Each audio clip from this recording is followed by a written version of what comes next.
So mag-test lang tayo ng mga units ngayon. Umarex GHK G17. Ito yung naka-Cerakote. Shoutout kay Sir Jad.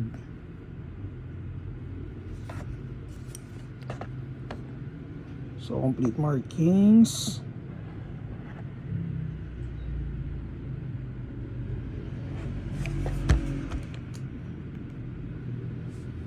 And then may under rail na rin siya for optic attachment. G5 ano to G5 MOS.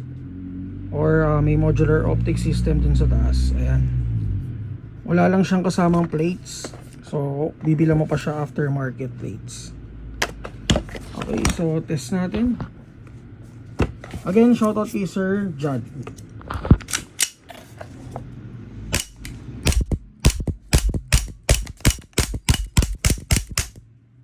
Price niya is 9.5. And then nakita niyo na yung G45 kahapon guys na tinest din natin ng Cerakote din. So check na lang to sa Google Drive natin. And then next, itong Shadow 2. Shoutout kay Sir McCoy. So for Shadow 2 guys, ang available na lang natin is the black blue combination.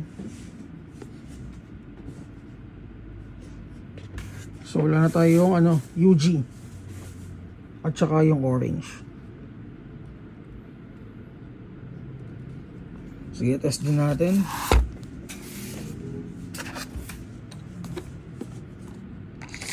Chrono check for Shadow 2.